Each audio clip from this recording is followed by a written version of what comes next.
How's everybody doing today? I have had a lot of technical difficulties the past couple of days. Last week I wasn't able to do my show. I got TikTok going on the side right here. I'm trying to, reach that audience more. So I appreciate you guys on TikTok. If you guys don't know, I normally do a live show on X, YouTube, and Instagram. I do basically a weekly recap of the previous game and a preview of the next game. So you guys on TikTok, you won't be able to see my screen, but I typically share my screen where I kind of go through stats and grades from PFF and all that good stuff. So anyhow, I'm having to connect on my wife's computer because my other computer did not work. So I'm hoping that everything is connected. It shows Facebook, Instagram, YouTube, X. So should be good to go. But appreciate you guys tuning in. Shout out over on IG. We got Champagne Master says, "This my guy. Love your page." I appreciate you, bro. I really do. I'm in a good mood right now. I mean, I don't know how you guys feel, but we're back to back AFC South champions. I know the season kind of hasn't really gone the way we would have hoped, but I mean, all things considered, we clinched the division with 3 games left, so you really can't be asking for much more than that. So from that regard, it's awesome. I do know it hasn't gone the way we had hoped or expected initially with high expectations and offense. We hope to be doing this and that, but I think all things considered, we're in a really good position. We got 3 games left. The next 2 games against legit AFC contenders, and I think that's something that can really show us where we stand, and it'll be a good chance for us at the very least to improve on some things we need to improve on, which I think we'd all agree is on offense. I got Cade Johnson on TikTok says, "What's your prediction for this Saturday?" I think that we will win. I think regardless of Mahomes, whether he plays or not, I think we have a decisive advantage on the offensive line front for their end, for their tackles. I think their 2 tackles are, bottom in the league in their respective positions. And then on the flip side, our defensive ends who match up against those tackles are probably the 2 best defensive ends, the duo in the league with Will Anderson Jr. and Daniil Hunter. So I think from that matchup alone, we have a pretty good advantage. I do think it'll be, kind of a low-scoring, boring game to an extent. They're a great defense. We're a great defense. Mahomes is having an off year somewhat. CJ's having an off year somewhat. I think both coaches will be conservative and lean on their defense, but I think overall we have the better advantage with our defense versus their offense. And I think we'll play good. It'll be good too because the defense has been really good at home. They've been pretty good on the road, but like when they've been truly elite, it's been on the road or at home. Sorry. So it will be nice to see not only the defense traveling to the road, but the team as well. Shout out Ness Ringle on IG. He says 23-17 Texans. Yeah, man, I'm with it. I just want to make sure if anybody's watching on Twitter, if you could comment, I want to make sure it's working. I'm not sure because I'm on a whole new setup and it looks a little different. But if you're on Twitter, if you could just let me know in the comments that you're there, make sure everything's going smoothly. Shout out Jay on TikTok. He put a salute emoji in the H-Town. That's right, baby. But yeah, we feel good, man. Champagne Master says his prediction is 31-29 Texans. Tay Don't Play on IG says he's got 26-14 Texans. Ben Trill on IG says 14-17 Texans. So I like it. I like what I'm seeing. It seems like, people are becoming more optimistic. I did write an article today, and I will say that I've kind of come to terms with how this team is. I've kind of felt this way for 3-4 weeks now, but I feel like, maybe the rest of the public is starting to catch on. And it's not like I'm not saying this to enable bad play on offense, but I think that this team is designed the exact way that DeMeco Ryans wants his team to perform. And that's with an elite defense, conservative offense. Obviously, he wants them to be better, but he doesn't want to be too risky. He wants to run the ball. It's all about field position, conservative decisions. I know we hate it, but he's kicking the field goal almost every time. He's never going to go for it. He's going to punt, and we got the best punter, one of the best punters in the league. Shout out Tommy Townsend. We were on him early because he kind of started off sluggish, but he's, I think, our only Pro Bowl leading vote getter right now at his position. So we lean on, his ability to flip the field, and really he leans on his defense to get turnovers. And I think as a result of that, our offense gets the ball with short fields pretty often. So part of the offensive struggles, at least number-wise in the box score, could be from just lack of opportunities to move the ball down the field. I mean, there's been a myriad of issues on offense. We can't ignore that. But I guess what I'm trying to preach is, as bad as the offense has been, I still think this is a Super Bowl contending team with how elite our defense is. And I think DeMeco Ryans is very happy with the way the team is. I think part of the struggles or concerns with all of us about, coming to terms with how our team is built was based off of last year. I mean, last year was the opposite. So this year, the defense is the leader of this team, whereas offense is just kind of, just do status quo and we'll take care of you. Last year was the opposite. Offense carried the team and defense was kind of struggling. And I think last year was like that because DeMeco Ryans' first year implementing a new scheme, so guys weren't too familiar.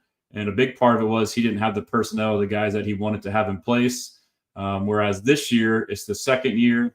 He went and got Daniil Hunter. He went and got Danico Autry. He went and got Foley Fatukasi. He went and got Tim Settle Jr. You name it. He made a lot of additions. He drafted Kalen Bullock and Kamari Lassiter, 2 starters. So he got more of the type of guys that he wants in this defense. So I think that's a reason why the defense is markedly better. And then my thoughts as to why the offense isn't as good is several reasons. I will say this is separate too, but I think our expectations as fans, watching how the offense performed last year and then going into this year, we were super excited and thought that it would be, the biggest and best thing.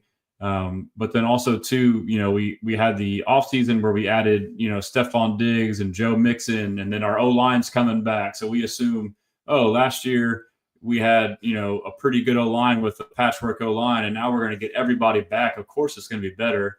And obviously that's not the case. So, there's several factors. The offense hasn't been as good, but another one too is obviously CJ has played, not up to his standard. And some will say sophomore slump, but I've been saying this and I'll say it again. I honestly would say the sophomore slump is more on Bobby Slowick. It's his second year as a coordinator. I feel like a lot of his schemes and designs kind of caught people off guard last year. But I think defenses, they talk about them adjusting to the quarterback. I think they adjusted to Slowick, the play caller. You can just see this year that there's things that they're doing, adjusting to what we did. And, we haven't had the answers yet. So I'm going to take a couple questions from TikTok and IG real quick. Just keep it rolling. Shout out to you guys hopping in. I appreciate you guys. We got Kaimi Fairbairn, the fan page on TikTok, says we bless him. That's right. Pablo Gonzalez says, can't wait from Brevin Jordan to come back. I agree. That's been a massive loss for us. I don't think people realize how big of a loss that has been. Sorry, on TikTok Live, I haven't done it very often. I didn't see these comments. I had it frozen on the spot. I thought no one was on here. Let's see. I got to scroll up. We got a couple of you guys in here. Shout out my TikTok fam. I appreciate you guys. Y'all are awesome. I got quite a few. I'm going to get to all y'all. Let's see. Keep scrolling up. I got a rose. I don't know what that means, but that's dope. The guy with the alligator emoji as his name says 2016 Texans. CJ Stroud, GOAT 7, 23-24 Texans. And then we got Marley Vibes, 24-21 Texans. B Tomp says best team in the NFL. And then me is a name on here that says, yo, 610 Radio. Shouted you out the other day, bro. Yeah, I think that was with Sean. That's my guy, Sean and Seth. But I've had beers with Sean quite a bit. Speaking of, I'm drinking a beer right now. I cracked one open on the last show on the AFC South Roundtable to celebrate the division. So cheers. Somebody says 2026 is our Super Bowl year. It could be sooner than that, bro. I got to keep scrolling up, man. This is crazy on TikTok. I got to start doing TikTok more. Let's see. I'm trying not to miss you guys.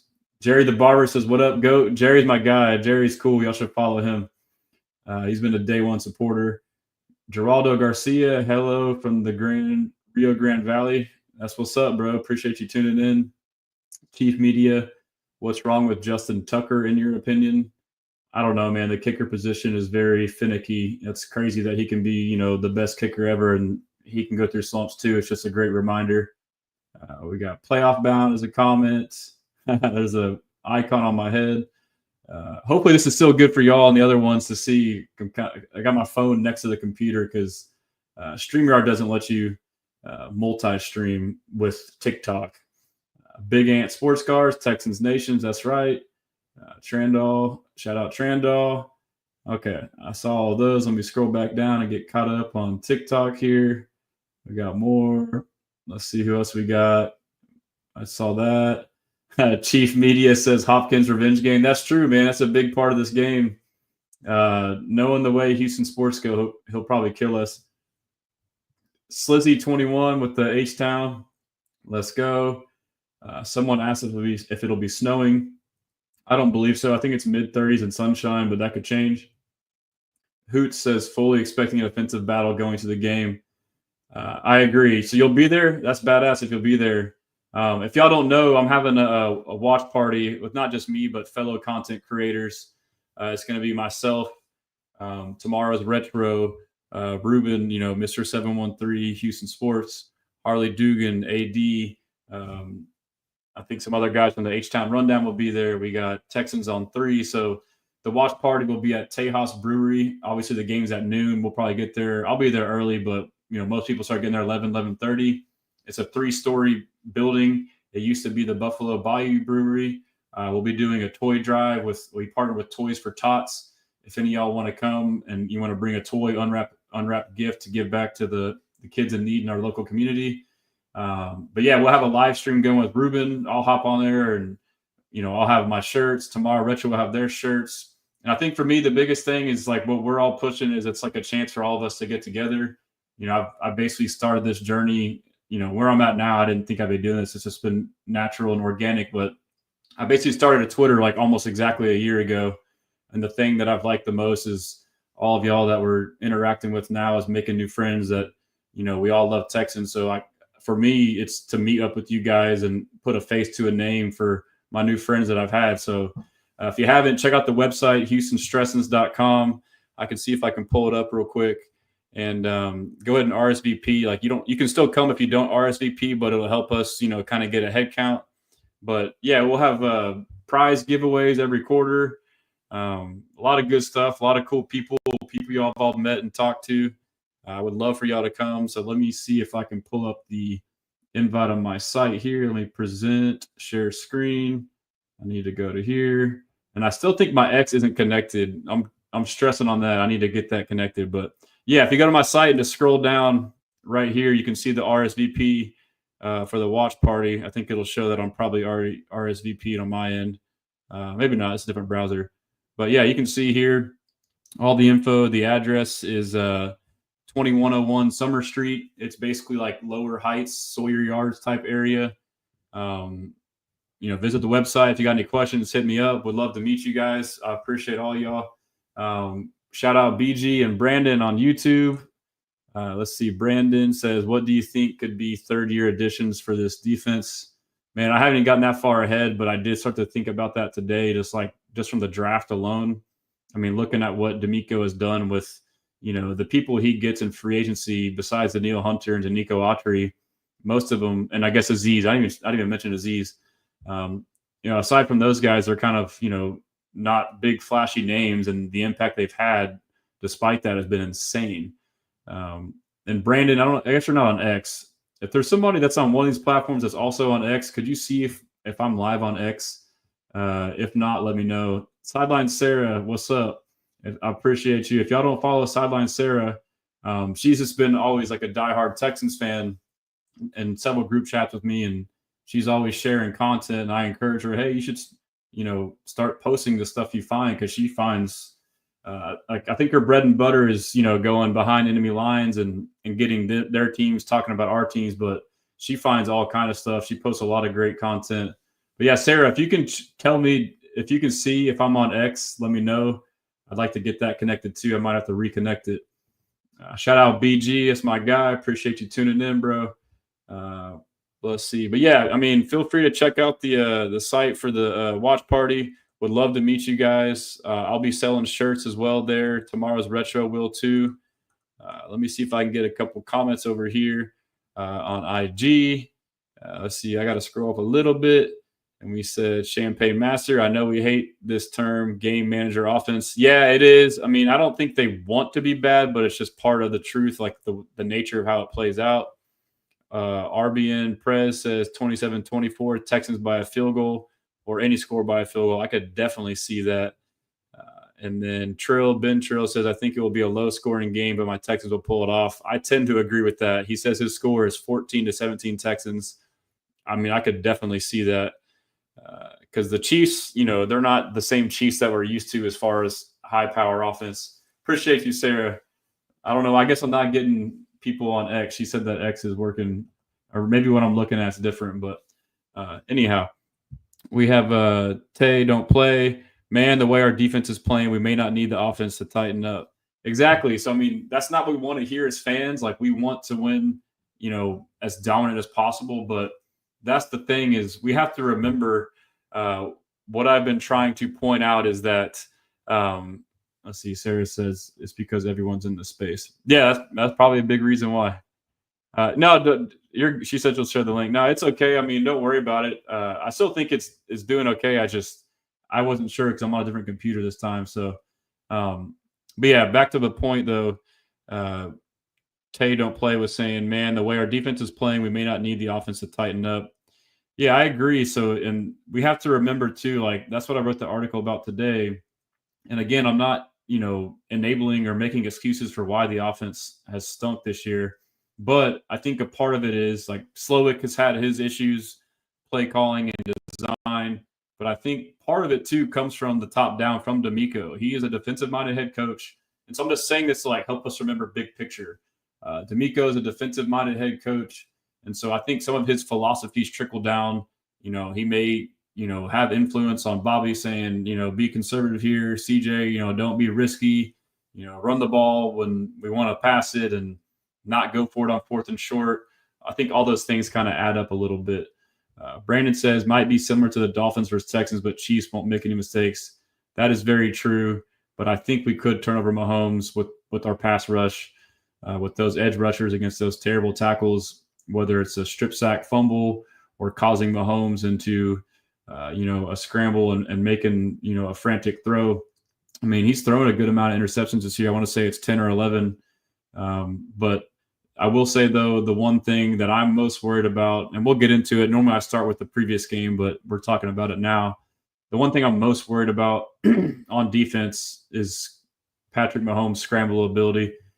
Even if his ankle is beat up, if he plays, he has this crazy ability of having great pocket presence. And, he's not the fastest guy or the quickest guy, but he has a really good, sneaky, athletic way of juking defenders. It's insane. Engineer says, any chance we can get Garrett Wilson to come over to Houston? Seems like he's requesting a trade from the Jets. I've been seeing that, and man, that would be crazy. I don't know what the draft capital would be or what it would cost, but if we were to do something like that, I've kind of talked about that before. You would almost have to move Tank to the slot full time, in my opinion, because Nico's your big X outside receiver. Right now, Tank is your Z, the other outside receiver who can play some slot, but he plays 70% out wide as opposed to 30% inside. And then, Diggs and Mechie are like the primary slot where they play 70% slot, 30% outside. And I would project Tank to be a better slot receiver than Garrett Wilson. And honestly, I think that may be a better place for Tank to play is in the slot. He would probably get more traction, more passes. So B. Tomp says, we're the best team in the NFL on TikTok. I'm going to catch back up on TikTok. Sam says Stroud needs to lock in. Yeah, I mean, I think he's on his way. Freaky Tall Review says Casario has got to help D'Amico not be so loyal because Slowick has to go. I don't think Slowick's going to go. I mean, obviously not this year, but I don't think he'll go next year either, honestly. And I'm not saying I agree with it, but I just don't think he will. Shane Sherrill says, I think Texans win 28-24 and Pat doesn't finish the game. He shouldn't be playing this game anyways. I agree. I don't know if I mentioned already in this stream, but if I'm the Chiefs, there's no way in hell that I'm playing Pat Mahomes. You know, I mean, the injury looked bad, but now he's practicing, and a lot of us are speculating, like, is he kind of leading us on that it's worse than what it is? If I'm the Chiefs, though, like I mentioned, that massive mismatch with Will and Daniil versus their tackles, I would not want Mahomes in this game to risk further injury, not only on his ankle, but the fact that he has a bum ankle and he's not as mobile as possible as normal. And then now he gets pressured. You could take hits that he normally doesn't take. So I would be cautious if I were them. We'll see what they do. Shout out Kaimi Fairbairn on, not the actual one. There's a fan page that looks like him on TikTok. Appreciate you, bro. The dinosaur on TikTok says our defense would injure Patrick Mahomes if he played in this game. I agree. That's what I just said. We agree on that. And then let's see what else we got. Blessing from Saul D. Var. Let's go. We're blessing. Thomas says, let's go. Tank's my favorite player. Tank is awesome, man. How can you not like the guy? He's a stud. Product of the H on TikTok says they have proven to still come in clutch when needed. That is true. I mean, you know, we hate to say it, but a win is a win. You know, we'd like to win these games in some non-stressful ways, but sometimes that's just the nature of it. And, you know, you hate to say it, but every time you hear D'Amico after the game, he's basically like, we'll be pissed about a win. He's like happy as hell. Emiliano Munez, by first playoff game. YFN says Diggs got to come back on the field. He already good. Yeah, he's not going to play, but he did say he will be in attendance, I believe, on the sidelines for the Christmas game, so that'll be dope. Pablo Gonzalez, can't wait for Brevin Jordan. Yeah, my bad, I hit that earlier. And then we got Thomas says, let's go Tank. I think that's most of them. Yeah, so I'll get caught back up on the TikToks. Yasuki, we blessing or stressing against the Chiefs. We're big blessing, bro. I feel good about it. Let me get a couple more on IG, and I'll kind of get into the dive in on the recap. Catfish 44 says that defense looking like the old 49ers. Yeah, so that was my point earlier is, you know, like even us fans too, like we talked about how we want to be San Francisco. We want to win the San Francisco way like Shanahan. Well, that's what we have right now. Like, you know, it sucks because the offense was better last year, but, you know, their offense wasn't anything crazy. You know, they win through elite defense, ball control, conservative all across the board, and running the ball. And honestly, in playoff games in the NFL, that's really a good recipe to win. It travels on the road if we can get to that point. But, you know, you can shorten games with the run game and playing good defense and, you know, make it hard for teams to come back. So that's kind of the recipe we have, in my opinion. Trill Ben Trill says, do you think we can fix our offense before playoffs?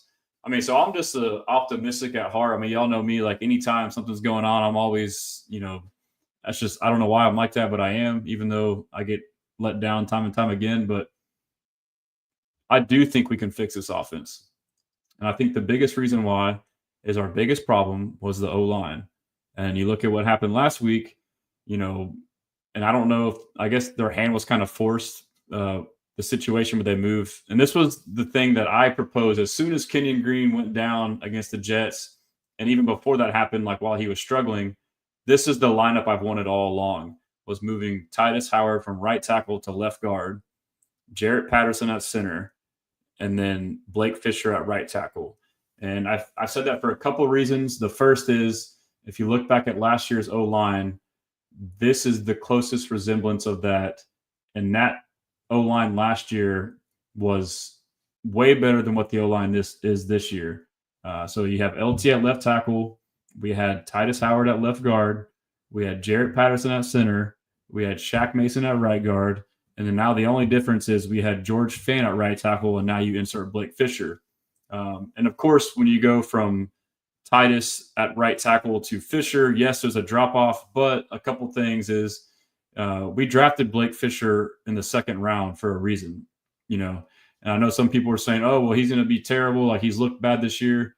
I mean, the snaps he has had up until this game has been very minimal. It's a very small sample size. So I think it's kind of unfair to grade him on that, especially if he's just, playing here and there and can't really get a rhythm going. How to get a sip. Yeah, so there's that. And, he played pretty good in the game. And then I kind of lost my train of thought. But, yeah, so this is the closest resemblance of the O-line from last year. Fisher did well.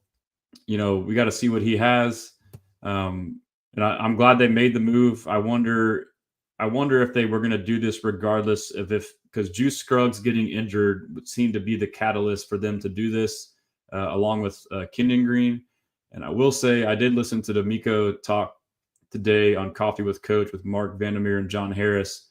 And he said, this is my other point of why this is the O-line I want, is because it is the best 5 available. So and that's what D'Amico has said several times when he's changed the O-line this year, and it's what he said again. But basically, you may sacrifice some play at right tackle by putting in Fisher over Howard, but you get infinitely better at left guard by putting Howard there over any other option. And so for me, it's like the net overall benefit is better than what it was. And who knows, Fisher could turn out to be balling, and he did good in that game, in his first game. So, but I will say, when D'Amico said that, and he said it's about our best 5, he said it's about our best 5, and that's what it was for that week. So that part is like stuck in my head. I'm like, he better not be saying like because Kenyon Green was out. So I'm really hoping that it's not because, I'm really hoping this week that, Kenyon's off the IR now and activated, that he puts him back at left guard and puts Titus back at right tackle. That would really, really mess things up. And I think another reason why it's worked so good is I think there's a lot to be said about the chemistry that Titus Howard at left guard has with Laramie Tunsil. I mean, all the trouble that we've seen for the most part, I would say almost 80% of the struggles on the O-line, whether it's run blocking or pass protection, it's just mental errors or miscommunications. And, so the chemistry with Titus and Laramie is really good. And also the chemistry with Titus and Patterson is really good.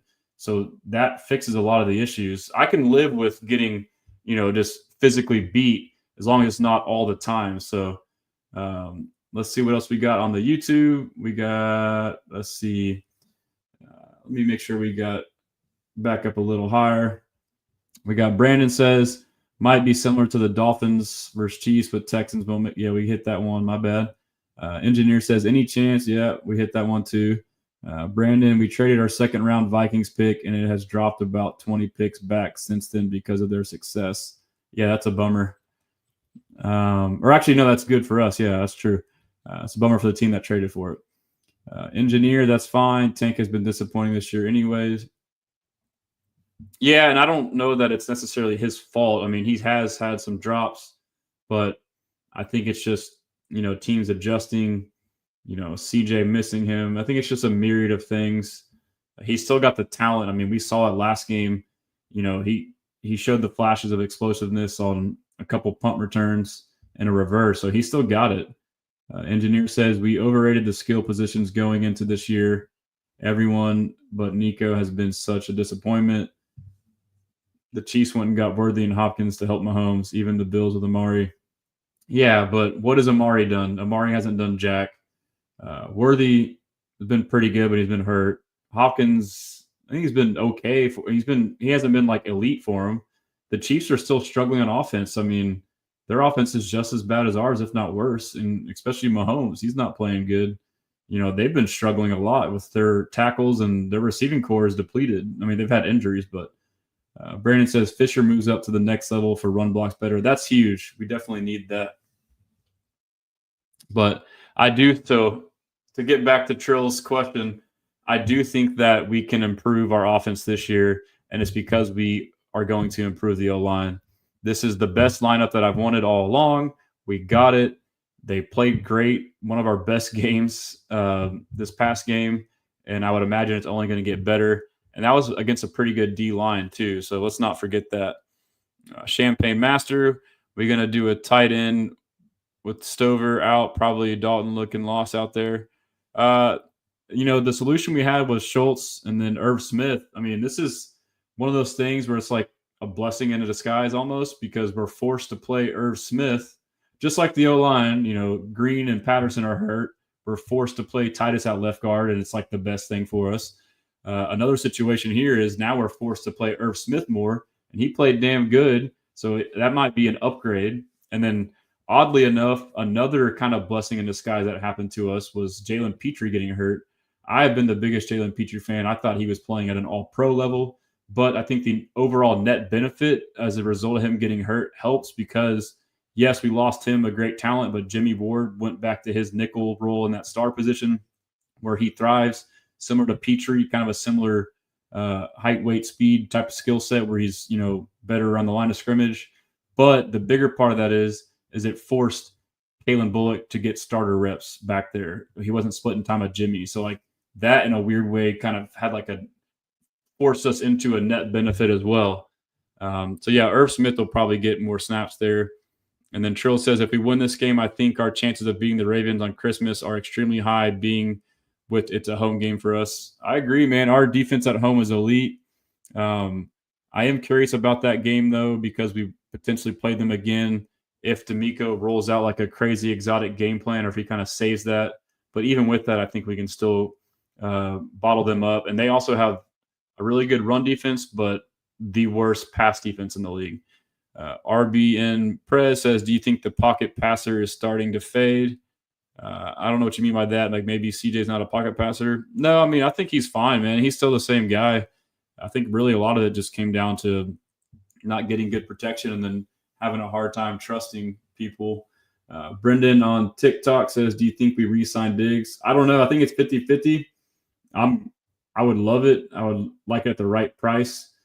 He was a valuable piece for us, leader, energy, great receiver, third down, slot receiver, catching balls over the middle. So that would be dope, but I really don't know where we're at right now. I mean, there's definitely options for that. Ryan on TikTok says, Petrie come back for playoffs. I think he's out for the year. I don't know if he has the ability to, but he's having surgery, so I would probably say no. Trent McKinder says, do you think that the Texans should give CJ more play calling chances? Yes. So I don't know the exact extent of how much freedom CJ has as far as calling plays or audibles, but whatever it is, I'm sure it could be higher, and I 100% trust him to do that. Just make sure we get a couple more. On TikTok, just scrolling up, someone says Stressan. Yeah. I mean, we got to be blessing right now, man. Sir Percocet, is that what it is? Sir Percocet, that's a badass name. No way this is Sir Percocet says, no way this is the man behind Stressan's glory. Love your page, fam. Appreciate you, bro. I don't know if you guys saw, I posted a picture of me at the game when I was wearing my Will Anderson Jr. shirt that said, if they ain't from Houston, fuck them. And he got a sack. So I just posted a selfie of it, and somebody commented and he said, not going to lie, bruh, I thought you was black for real. And he got like 600-700 likes like on the reply to my post. And all these people were like, no way, bro. I thought for real too. I guess a lot of people don't tune into my streams on Twitter that are just like Sunday fans, and like they were all caught off guard by it. But I thought it was hilarious, man. That was so funny. But yeah, let's see. Willie Jeans on TikTok. Do you see us resting everybody going into Tennessee? Yeah, so the whole rest versus rust, I don't see us, nor do I want us to rest anybody for these next two games, versus KC and versus Baltimore. Obviously, playoff seeding is a factor. As of right now, it seems like we're likely to get the 4 seed, but there's a decent chance we can get to the 3 seed, a slim chance we can get to the 2 seed. But then also listening to D'Amico Ryan's talk in his press conferences and interviews, he definitely seems, and just from like his past actions, like in preseason games and whatnot, he preaches anytime we lace him up, it's a chance to get better. So just like we've been saying, we need to improve, and these games will be a good chance to work on that. He has that same mindset. So I think for sure he will do that for these first 2 games or next 2 games.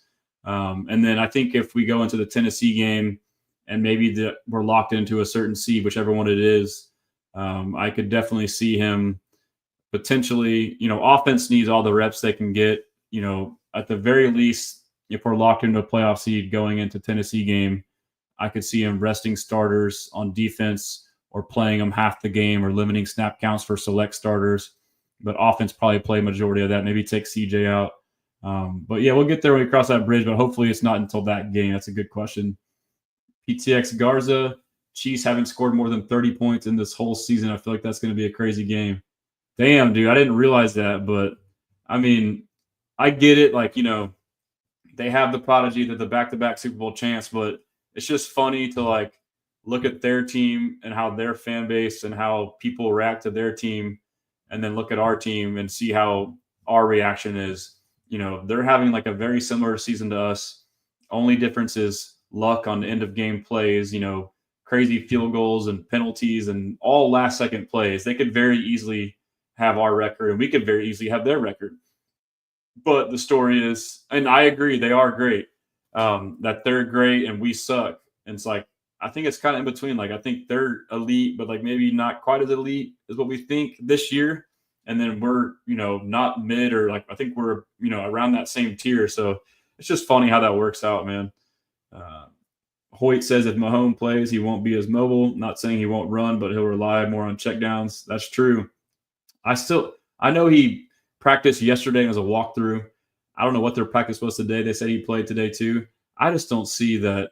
I don't see him playing, man. I still don't see it. Like, it's crazy, man. I mean, unless it's a fake injury. Killer Bobcat says, tell me something about the O-line. I've been waiting for them to step up. They're trending, man. We're good.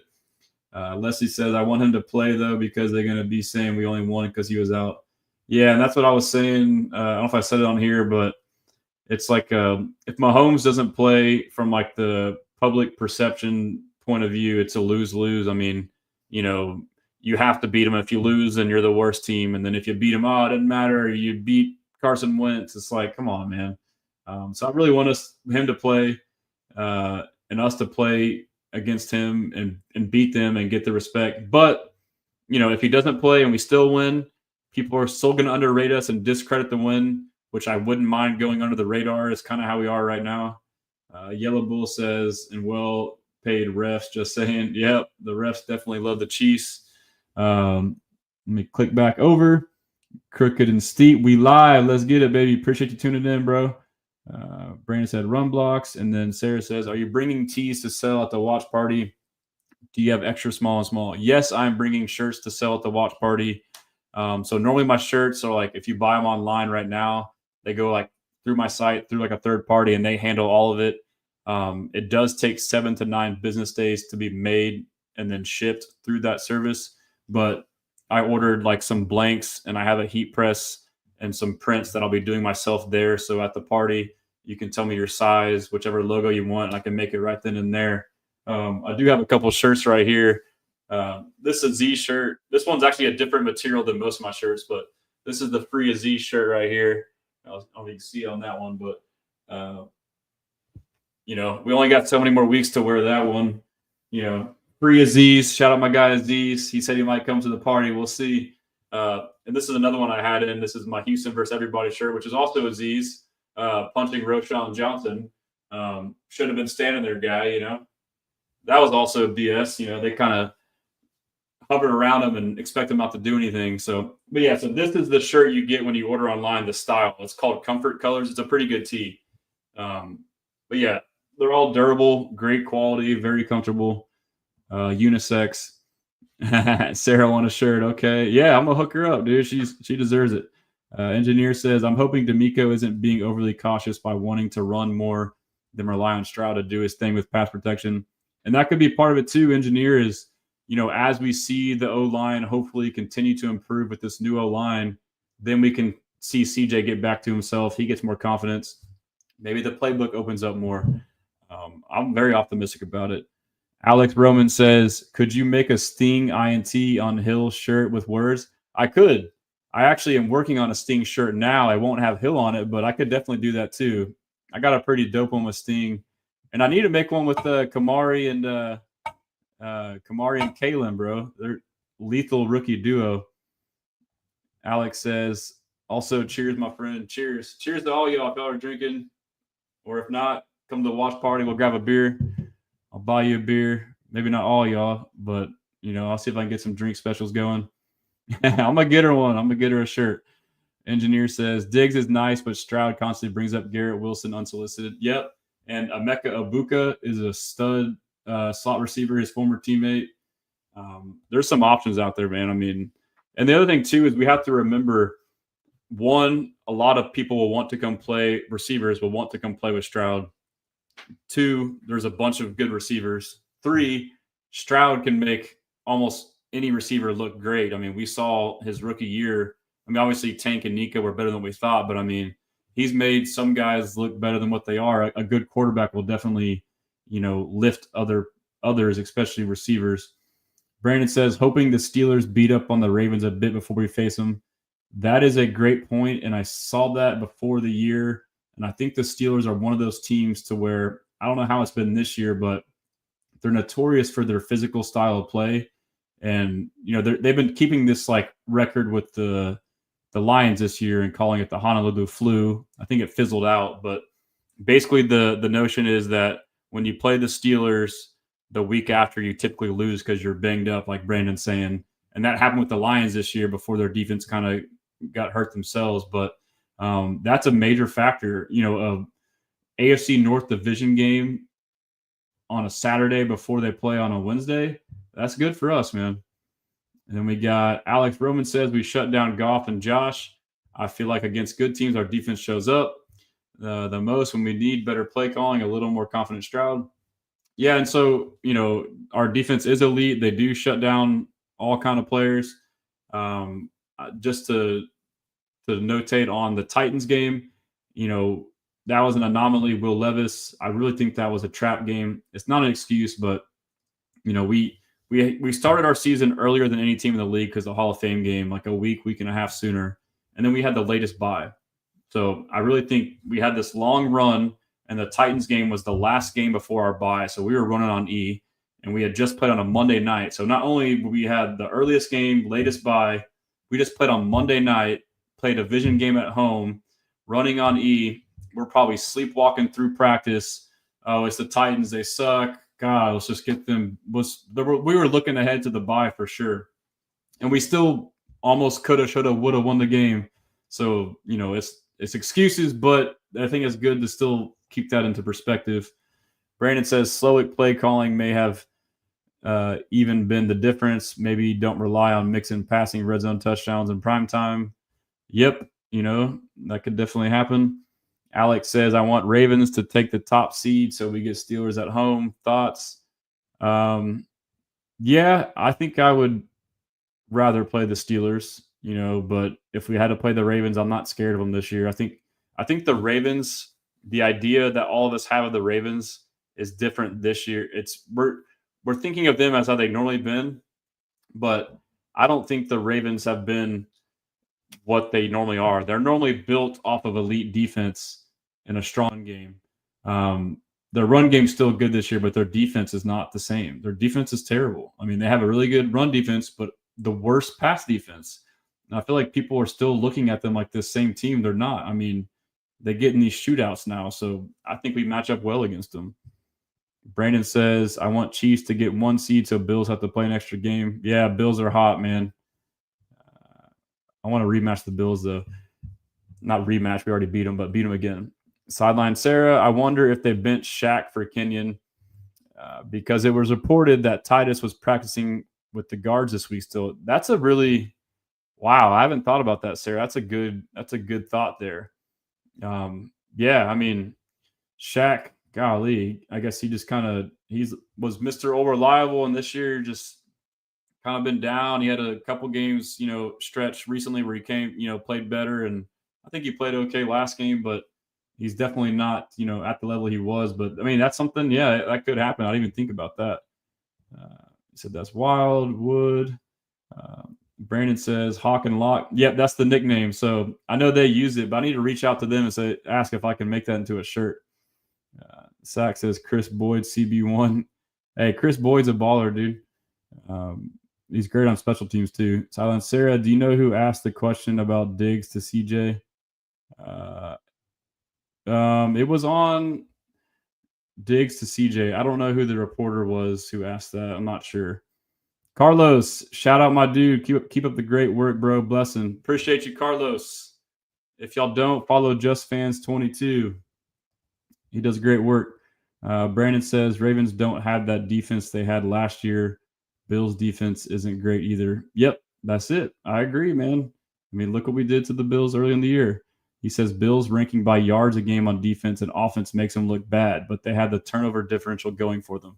Exactly, man. So I'm big at like when I analyze matchups, I like to go like unit by unit. So like I like to go Texans rush offense first, Chiefs rush defense. Okay, we get 130 yards per game. They allow, we're top 5, and they allow 200 and they're bottom 10. I'm like, well, that's a big mismatch.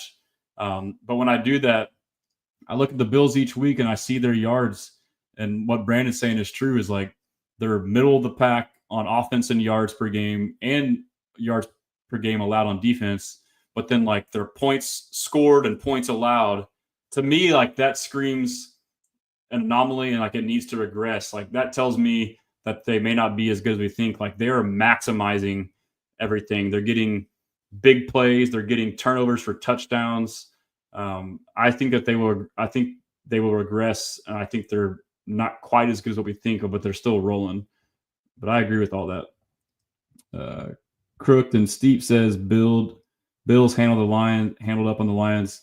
Yeah, but dude, the Lions have like 8, 9, 10 starters out on defense. Like that's kind of what pissed me off, is like I knew going into that game it was gonna be very, very hard for the Lions to win.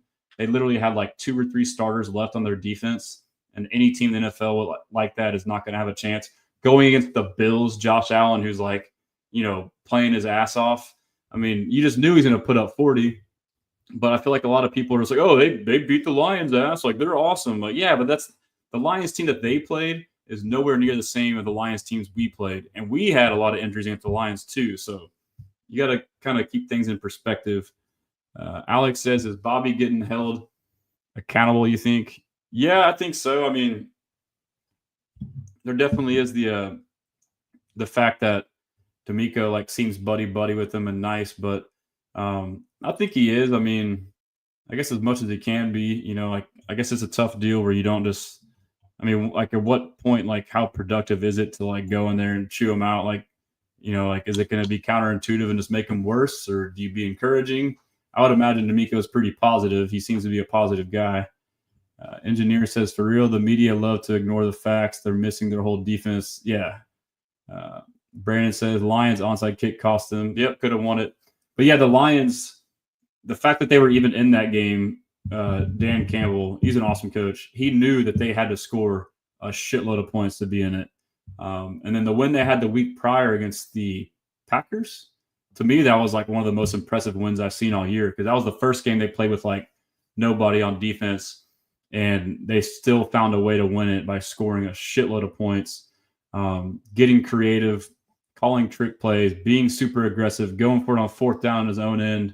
It was super impressive, both those games, honestly, by the Lions. But I feel bad for the Lions because they racked up more injuries, and a lot of them were like season-ending. And I think that they're not going to be able to make a run, man. They were a really good team when healthy, but it's just a shame. Engineer, Josh Allen went 7 for 30, 9 for 30 last time he played a top defense. Yeah, I mean, and it's all about schedule and who you play. Brandon says could have gone worse too. Aziz dropped the Josh Allen pick. Yep. I mean, we get hyper-focused on things in the moment. Photo, video edit master on TikTok. Skull Vikings will be Super Bowl champs. Thank you. Have a good night. I don't know if Darnold's got it in him, bro. We'll see what he does. Matthew on TikTok says, how confident are we against the Ravens despite record? They're a contender. I'm very confident against them. We can beat anybody, but the Ravens are definitely gettable.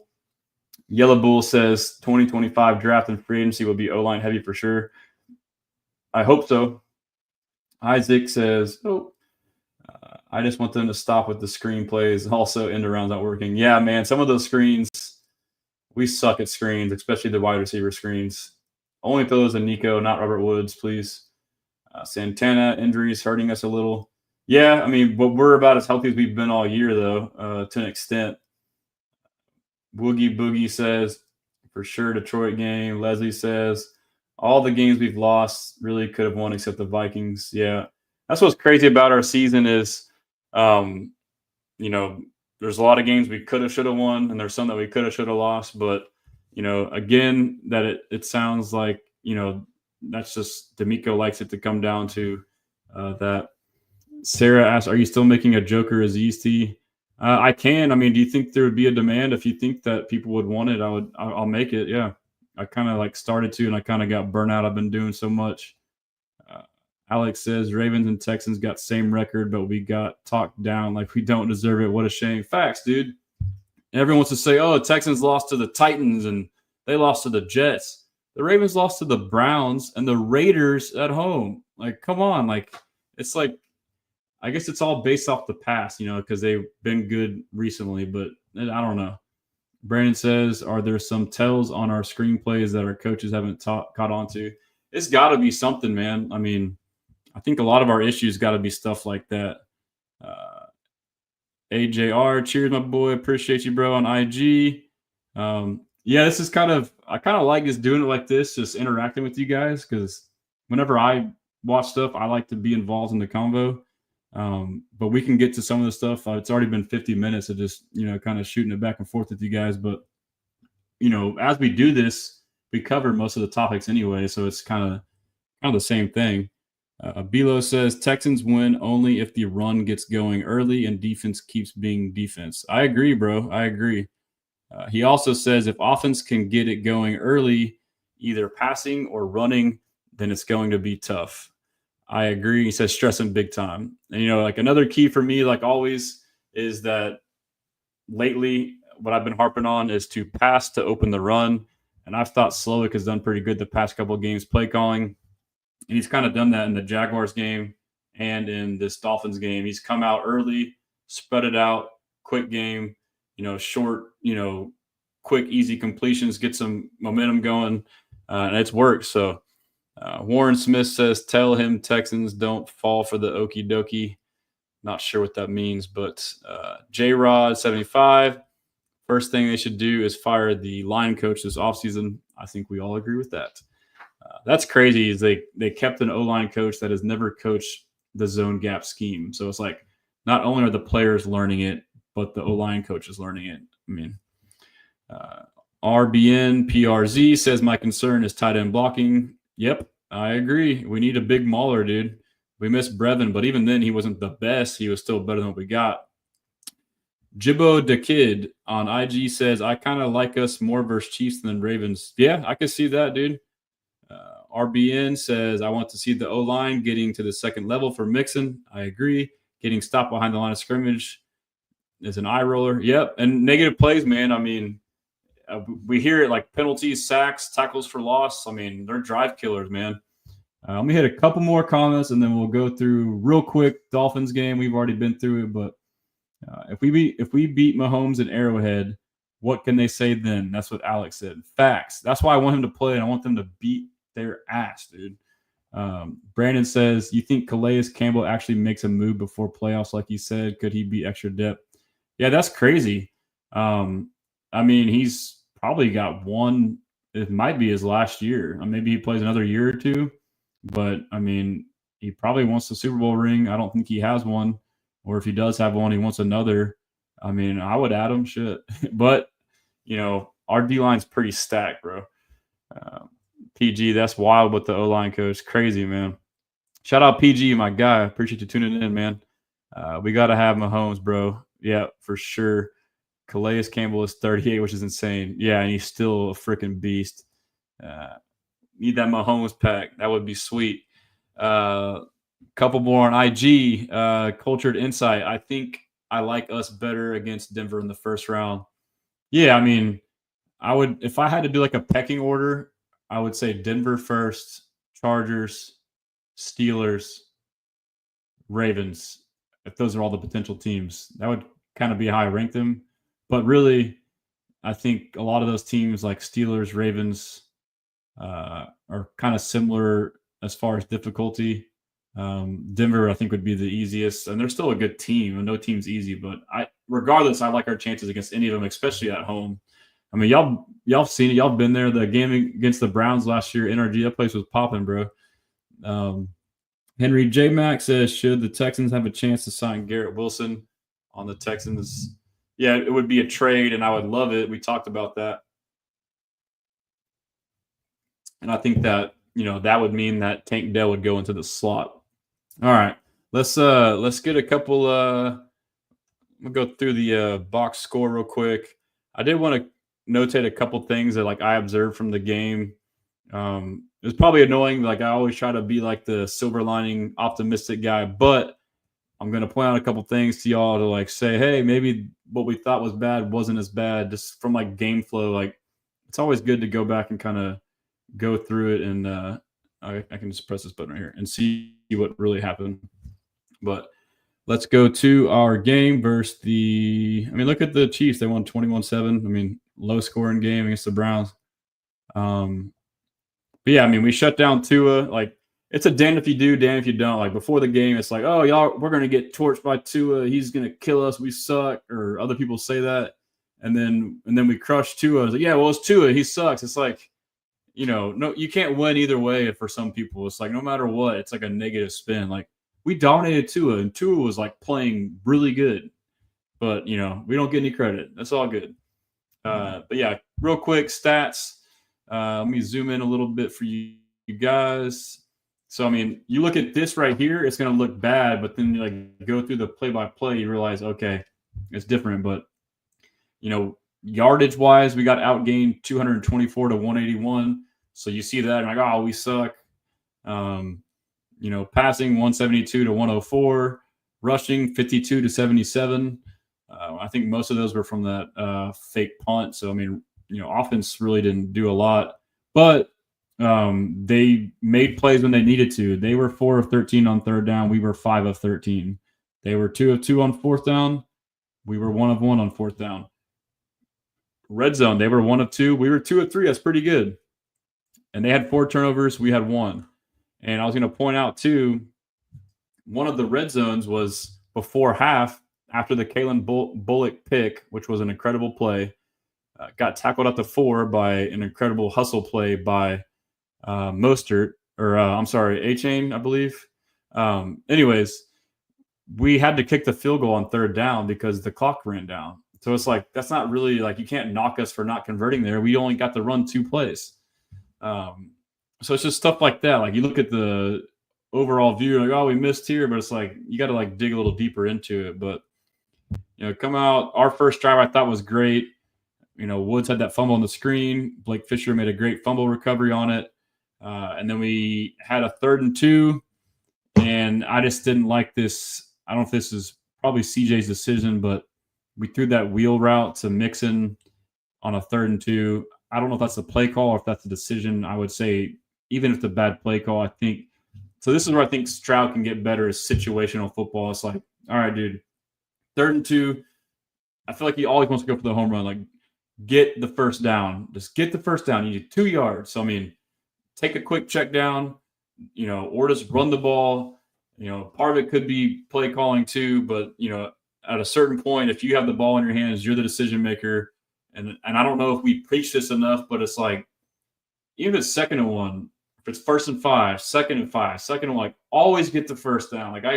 I get the big plays, but it's man, just keep the chains moving. If you get the chance to move the chains, you move them. So then, to my point, it's now 4th and 2. A lot of teams might go for it. We kick it. I think D'Amico, my opinion was that first drive, he saw how we played against their offense, and he saw, okay, we can hold these guys. So he realized points were valuable there. And we got a couple 3-and-outs back and forth, and then they get a field goal drive where they drive down and, kick a 55-yard field goal. Their kicker's pretty good. Another 3-and-out by us, which was -5 yards, which is crazy. So, yeah, that drive was dead. We talked about it earlier, a negative run on first down, and then a BS screen pass. That was one where we tipped them off. They knew it was coming. It's probably from tendency. So the drive's dead right there. It's 3rd and 15. And then they had a fumble, which was the, Will Anderson sack, and then recovered by Timmy Carter, a.k.a. Tim Settle. And then after that, we scored a touchdown off of the short field, and you can't ask for more. So, I mean, we only had 28 yards to drive, and we drove 28 yards. So there's an example of a short field. You can only get so many yards. We got all the yards we could. And then they got another field goal, bend but don't break, hold them to a field goal. And then I forgot about this play. I mean, you factor this in too while the offense struggled. We just had a freaking snap hit CJ in the chest and turned it over. They were moving the ball right here. We had 3rd and 1. We had a 10-yard pass to Mechie. Next play play before that, we had a big gain too. So, I mean, they were making plays on that drive. So that was potentially a scoring drive right there. But the next drive was interception. The Kalen Bullock one, field goal. Had to kick it before half on 3rd down. Come out of half, score a touchdown. That's huge. And I think this was, we had that Mechie play. I thought that was a drop by Mechie. I had like a perfect view. I was like, I'm on 2nd level, and I could see him like running towards my end zone. And I see him just drop it. I think he didn't track the ball that well. I thought it was a dot by CJ. So 4th and 2, badass fake punt call. That was sick. But Dare fumbled, but was down, but he needs to get down sooner. And then, we end up punching it in. Both of our touchdowns were scramble drills with Stroud to Nico. So he made those plays that we kind of hadn't seen in a while. Those 2 plays where he scrambled and found Nico in the end zone for touchdowns. He had that one later in the game where he was basically getting tackled and still completed it. So I thought, although his stats were kind of meh, we saw what we needed to saw, and he graded well. And then they got a touchdown. It happens. I think that was one that was aided by penalties. I believe that was when when the guy got hurt? But let's see. Well, that was crazy. This was when they were driving. They had a 3rd and 6, and then let me rewind for a second first. Yeah, it's the same drive. What a long drive. First, they have an incomplete pass to the guy on 2nd and 9. It should be 3rd and 10, and they call a freaking, whatever the call is. Let's see what it's called. Unnecessary roughness on Kalen Bullock for Tua throwing a freaking hospital ball. The penalty should be on him, if anybody. So that basically goes from a dead drive to put you in field goal range, 1st down. And then anyways, we get them to 3rd and 6, and they have a holding call. And it would have been, if we declined it, 4th and 2, or you accept it, it goes to 3rd and 16. I agreed with the decision to accept it, because if it was 4th and 2 at this point in the game, they're down multiple scores. They're going to go for it on 4th and 2. So I would much rather put them at 3rd and 16 to set up a potentially longer 4th down, or potentially get a negative play in the next play and kick them out of field goal range. But 3rd and 16, we let them get a 1st down. That was a backbreaker.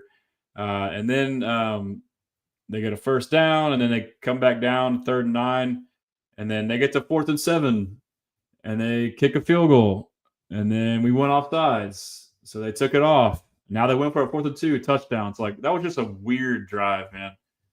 But that was the Stressan's moment of every game. There's always a moment in a game where we have it in hand, about to blow it open, and then some crap like this happens. Let me see. I got to do this for my TikTok live. Okay. We got to, there's always like that moment where it's like, if we just get this one drive to go our way, like we'll blow it open, because once you get up by a certain amount, teams really start pressing. But then if you let them stay within a certain window, it makes it tight. And that was the moment right there. But then, later in the game, it was the 2 Stingley interceptions that were awesome, all-pro Sting. But, yeah, I mean, some people may not like the win. I thought it was very impressive. I thought it was a dominant defensive performance. I think offense, showed flashes. O-line played great.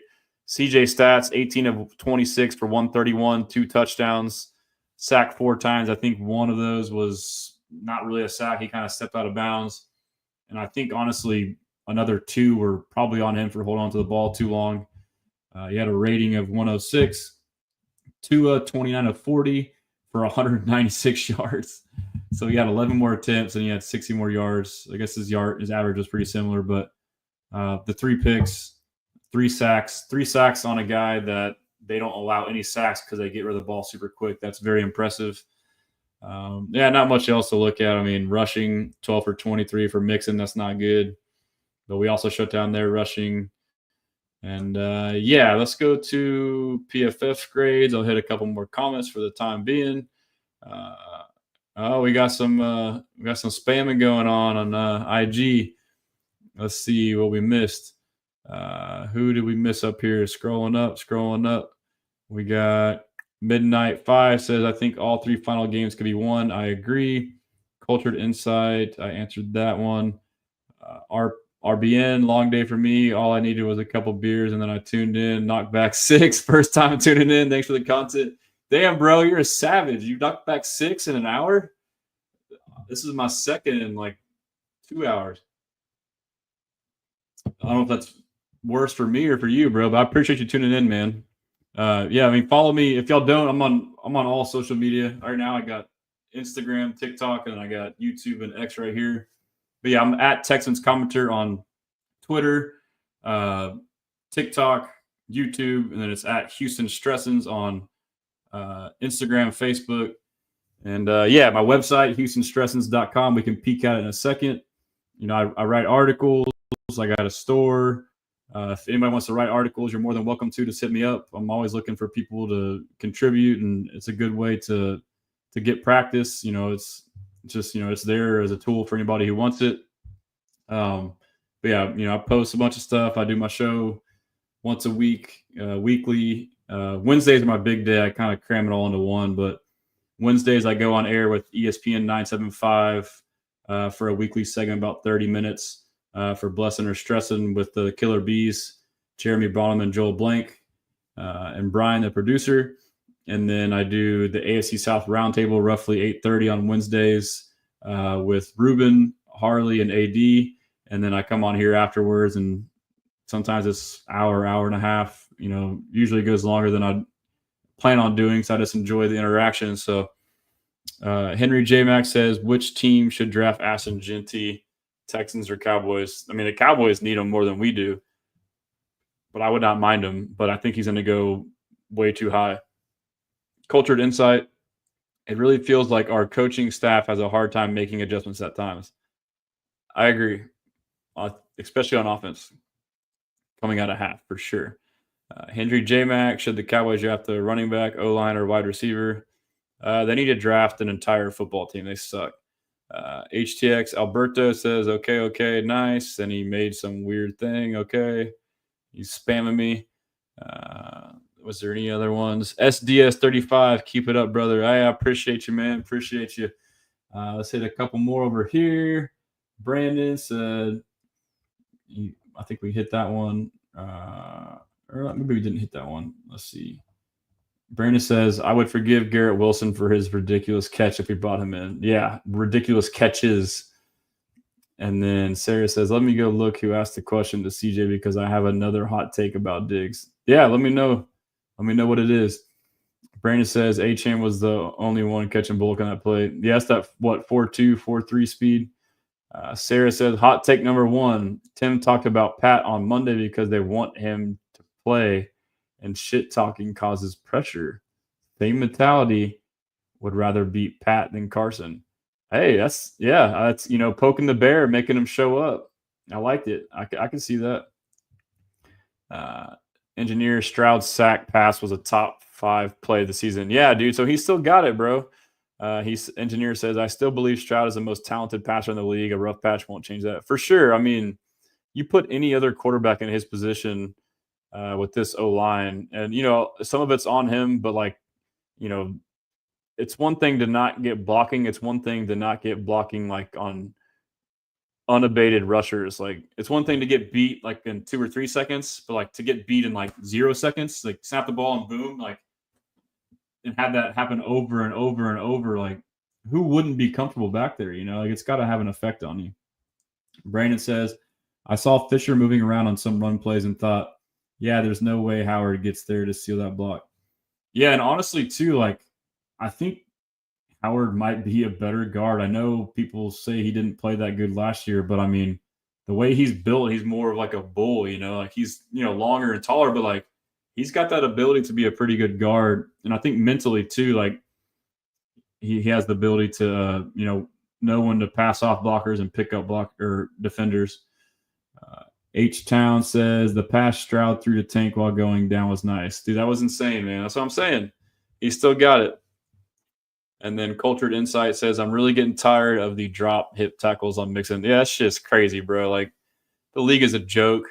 Shout out Trentstagram _22 on Instagram. Y'all should check him out. He is a Hall of Fame running back from the University of Incarnate Word. He is a stud. Henry J. Mac 7, is there any chance the Texans draft an O-line, running back, and wide receivers? Yeah, I mean, we definitely need O-line. Receiver we could draft or trade or get in free agency. Running back, I could potentially see that too, yeah. But I'm focused on right now. I'm not worried about draft for a while. We're good. Really 1X on IG. Do you think we change the O-line again for playoffs? I hope not. This is the dream matchup. Leave it alone. The only thing that I would be cool with is if Shaq continued to struggle, maybe something there. Like Sarah pointed this out. Maybe it's Kenyon Green, Kendrick Green, Zach Thomas. I mean, there's several options, but he would have to continue to struggle quite a bit. Shaq Mason, that is. But, I mean, he still has the chemistry. So Brandon says, just need to fix up the O-line enough to help Stroud keep his confidence. And we have, like I'm telling you, like this O-line is this is the best version we're going to get. And what we got was even though it wasn't great, was one of the best that we have had for us this year. And if that is the first, addition of that O-line, you would have to think it's going to get better, dude. I mean, and it was against a good D-line. I know we say that every week, but that was a pretty good D-line. So I'm super optimistic, man. The O-line is like, and we saw, like I just mentioned, going through the game, and we're all talking now, like, oh, Stroud made this play. He made that play. Like, we're all getting flashbacks. Like, that was the first time, like, we had kind of seen that in a while. Like, that's because he had confidence in the O-line. And that's, with the first week of that, like, it's only going to get better and better. I'm telling you. Like, we're good, dude. Defense is elite. Offense is continuing to improve. And they've all said this. D'Amico says it. It's about playing your best football in December. That's what we're starting to do. So I'm very optimistic. Maybe I'm dumb, but, I'm definitely optimistic. But yeah, let's go to the grades. We'll buzz through these real quick. I need to go to, let's go to stats. I need to sign in. Yeah, I was having all kind of fit. So I'm on my wife's computer. That's why I didn't have a show last week. My computer, I guess the camera's not working. I tried troubleshooting all kind of stuff. So yeah, I kind of had to have a different setup. So anyhow, we'll go to schedule on PFF right here, and we will go to the game against the Dolphins. So this is badass to look at. If you just look at in this column here, it's probably let me zoom in. So the overall grade for each week they have for your team. This was the Texans' highest rated grade as a team this year. Play your best football in December. That's a good start. 83.6 as a team. From what I understand, it just accumulates all the individual players together and like doesn't grade the team as a whole. But I guess it's kind of the same. So that is very encouraging. Offense wasn't great, but defense, that's insane. Yeah. So what we saw during that game, like realize how elite that defense was. PFF grades reflect that. A 90.4 on the defense. That's insane. So this is what we're saying. We play like anywhere close to this level down the stretch on defense and just marginally better on offense, which we have, then this is a legit contending team. So let's go to offense grades. So this is what I noticed. First thing I look for is Nico. He's always at the top. This checks out. I did notice watching the game. I was like, this is kind of an off game for Nico. He had a drop. I think he had a couple other plays where you just watched and you're like, man, he just kind of seemed not to be his normal superstar self. So that 64 grade for Nico, in my opinion, checks out. Yeah, and then you look at the stats, like, oh, CJ played a bad game. Look at it. This is his best, probably his best graded game of the year with an 80. He played great. He played great. And like I said, I mean, he didn't have to do a lot because we got turnovers, short fields. We converted every turnover into points. The only one that wasn't a touchdown was they ran out of time in the half. So they did good. Xavier Hutchinson graded high, but he only played 8 snaps. Tank Dell. So offense as a whole just did not grade good at all, which checks out. But CJ, and then after that, it was average Tank, average Shaq. That's good to see by Shaq. And then kind of mid by Mixon and Nico and Laramie. And then it kind of just, everyone after that is just meh. Robert Woods had a bad game. That's what it looked like, but he's been pretty solid. So Schultz had a bad game. Irv Smith, I thought he played better. Yeah, his pass blocking was decent, 62, which for our tight ends, that's like good, but it's not overall league-wide. But yeah, he didn't grade good overall. Irv Smith, who stepped in. Mechie didn't grade good. Zach Thomas got 5 snaps in. I did not know that at left tackle. I guess Laramie got hurt, or did he play? He's a left tackle position, but I wonder where he played. I need to look into that. And they were all 5 run plays. Interesting. Jarrett Patterson, not great. But I think the O-line, we'll just filter it out. I think they did decent pass blocking, but not great run blocking. So pass blocking, what is going on here? Why is it not showing? Yeah, let me go to this tab here. Let's go to I was clicking the wrong thing. Pass blocking.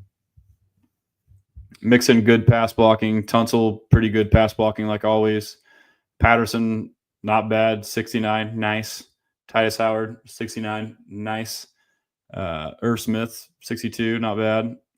And then Blake Fisher didn't grade well, but I think for what our expectations were, not bad, Shaq Mason, bad again. That's not good. I mean, it kind of checks out. But, yeah, so defense, we'll go to defense. It's going to be green and blue across the board. It's going to be crazy. Stingley, all-pro Sting, 92.2. Ballin', bro. Will Anderson Jr., 91.1. Ballin'. Tim Settle, he's becoming a fan favorite, dude. How can you not like this guy? He's hilarious. He talks his talk and he walks his walk. 90.2. Shout out Tim. Jimmy Ward's been balling. He's not getting enough love, man. He stepped into that nickel role where Petrie was, where he played at before in San Francisco, where he didn't want to play. Another example of a selfless player. Titus moving to some people say it's not selfless. I still think it is. When these, like Titus moving from tackle to guard, to me is still selfless because, yeah, you can look at it from the viewpoint of you're getting paid millions, you better move. But my take on it is that, he's a tackle and you move to guard, this could negatively affect his future, his career earnings. So to me, it is still selfless. It's not like you're in high school where like you have to do this. Like, he can sit out and go play somewhere else if he wanted to. But, it's a little bit of both. But same thing with Jimmy. Like he like Titus said, he didn't like guard. He likes to play tackle. Jimmy was on a podcast before saying how he didn't like playing nickel and that he told D'Amico when he comes to Houston, he wants to play safety and not nickel. And then now we're in a situation where you need him. And what does he do? He plays nickel and he's balling at it too. So like, shout out Jimmy. Henry balled out. Henry To'o, Aziz, hashtag free Aziz is out for 3 games. He had been out earlier in the year, but he's the mic with the green dot on his helmet, meaning that he gets the communication from the coaches and tells all the players to play. So he's basically the play caller. Neville Hewitt stepped into that role last time. So this was Henry's first time doing it, and he freaking crushed it. D'Amico's raved about it. That's a very underrated thing. And then he played great too. Christian Harris. Holy shit, Christian Harris. My expectations were extremely tempered going into this. I figured just the nature of his injury and the timeline. I don't even know if he would play. If he played, how many snaps would he play? Is he 100%? This dude, not only was he 100%, making tackles, talking shit, he's an intimidator, what you need out there. I mean, so just from that perspective, Imagine Aziz and Christian Harris out there running around, hitting the shit out of people and talking shit. Like two tone setters. Like this is like a vintage 80s defense. Like we need a nickname for him, but I mean, golly, enforcers, you know. But yeah, so not only was he healthy, not only did he played well. His presence is known. It's felt. You pops off the tape. He's fast as hell, sideline to sideline. He's going to unlock so much for us in this defense. Derek Barnett has been another revelation, someone who's not talked about enough. Last year and this year, continues to ball out. Dylan Horton, limited snaps, played well too. Eric Murray, I feel like, he's better than what people give him credit for. He graded well. Kalen Bullock's overall grade wasn't super impressive, but he played a great game. Same for Kamari. I felt like Kamari was locked down that game. That's kind of odd. Hunter always gets terrible grades on here, but he's candidate for Defensive Player of the Year, so that doesn't make sense. Tommy Togiai, underrated guy we're not talking about too. He made several plays. He's been stepping up for us. Mario Edwards, grade. I mean, I don't know if it matches up or not. But yeah, and then Foley got hurt early on in the game. But yeah, that's all I got for that. And now we can I might take 1 second here. Let's just pull up the website. It's a good nickname, man. Like, screw him, man. Embrace it. Brandon says QB Killer is a bad nickname. I like it, dude. Like, this soft ass shit needs to go away. Like, if I don't like it, then stop us. Sarah says good media and people saying bring digbacks can do nothing but help. I agree. I mean, I think another because when Schultz was a free agent last year and we were talking about bringing him back, they brought him back, and I think CJ and maybe Nick, but I know CJ for sure said this, but he mentioned the chemistry he had with him.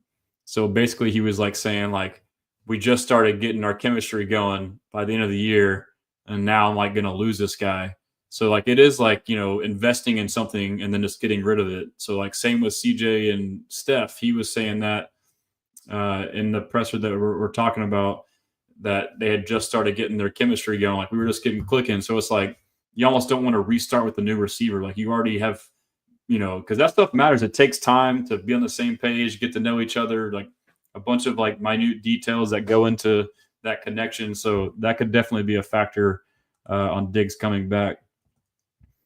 And then Sarah says, okay, I think that was, I couldn't tell who asked the question, but hot take number 2. Question to CJ about Diggs on Monday. Diggs goes on Good Morning Football and mentions that he has a house in Houston on Tuesday.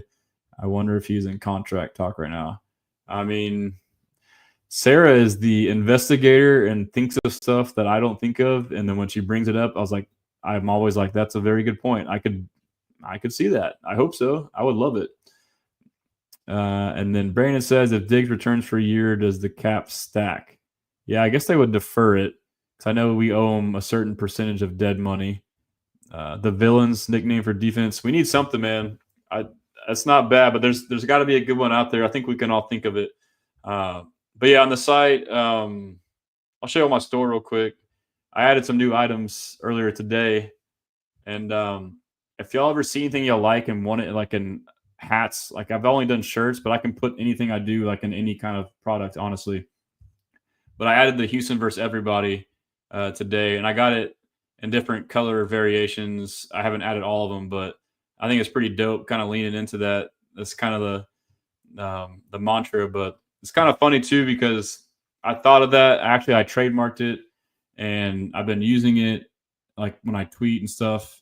And I guess it's Kansas City's mantra too, but I guess it makes it better. Screw them. I guess theirs is Kansas City versus everybody. But I mean, whatever, dude. We're gonna steal y'all shit, and we're gonna take over Arrowhead too. Yeah, we got the Free Aziz shirt. We got if they ain't with Houston. We got Houston versus everybody. A CJ Hope shirt.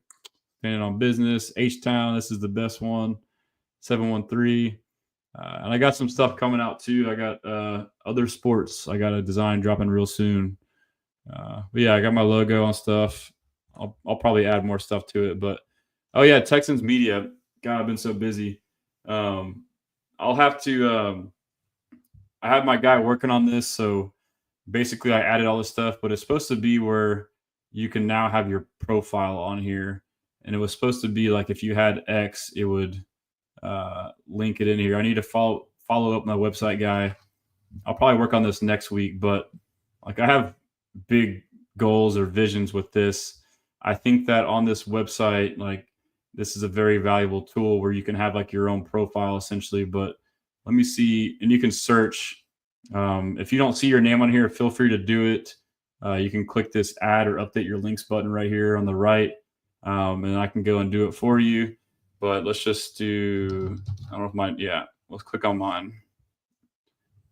Yeah, so mine has like, you can come in here and like fill out your own stuff. And I don't know, it might need to be worked on, but you can add all these different photos. I'll get back to finishing that soon. But I think it's a good, at the very least, this is like a directory. Like if you ever forget someone's info or want to find anybody, just come on here. There's like 100 people. You can just find whoever it is, and it should have most of all their info on here. So, just a tool for all of us to have. We all crave content. I write articles. Feel free to check those out. See if it loads up. If you ever want to write, let me know. The videos tab, this is really cool. I should promote this more, but I kind of aggregate all the videos from YouTube into different playlists. Like this is my playlist. It's all my content.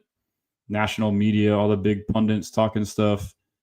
Press conferences is a playlist. Stroud is a playlist, etc. That way you don't kind of have to go around. It's all in one spot. And then what else was there? I think that's pretty much it on the site. So, but yeah, if you could, please subscribe to my newsletter right here on the top right. It's totally free. I usually do it about once a week. I'll put articles and videos and all kind of stuff on there for you. And the last thing too is if you want to, I'm also working on this side too, is like a Discord on my site where you can create that profile and log in. I will log in with mine to show you once you create your own profile. Did it do it? Now it's right here. This is on desktop, by the way. It looks a little different on mobile. But then now this is like an individual profile. It's separate from the media page. But you can put all kind of stuff here that you want. You can, write articles on here and whatever else. But then the cool part is the Discord. I haven't been keeping up with it, but just another avenue for fans to connect, and you can start topics and interact with each other. So that's just the last part of that. But I think we are ready to get to the NFL Pro part to preview the Chiefs game. I know the stream's going a little long. Hope y'all are still hanging in there. Brandon says, if Dig returns for a year, does the cap stack? I think we answered that one. Engineer says, Kim Stroud also commented on Dig's interview with Twitter. Nice. Engineer says, call them Texas Border Patrol for the defense. Texas Boundary Patrol is what Brandon said. That's not a bad little touche there. Henry asked if the Texans should have kept Cam Akers. I think they should have. They didn't really get much in return for him. Jibbo the Kid says Stingley the top 5 DB in the league. I've been saying that for a minute too. Yeah, he's top 3 at least, bro. I agree. And then someone asked if I do fantasy football. Yes, I'm in 7 leagues. I'm in playoffs in 3 of them. I do too much stuff. I'm a psycho. Henry says, do you think DeAndre Hopkins will get his first Super Bowl ring with the Chiefs? Nope. Texans are going to win it. And yeah, that's good enough on that. Shout out TikTok. I'm kind of been neglecting you guys, but I appreciate you guys tuning in. Someone asked where I got this jacket. I got it from the team store when I went to an event. But yeah, it's pretty dope. It's got a hood on it too. It's like a light, not like a rain jacket, but yes, it's got the alternate logo right here. Yeah, I like it a lot. And then Goodfellas Sports Cars. I have a feeling our offense is about to click on Saturday. I agree, bro. It's coming. Arvin says, do you think the Texans are ready for cold weather? That's a good question. We'll see. I mean, it was definitely a factor in the Baltimore game last year in the playoffs. At least the sun is out this time, but that's a good thing to look after. And then Toddy says, for a nickname, the House of Pain hard hitters. Yeah, that is definitely true.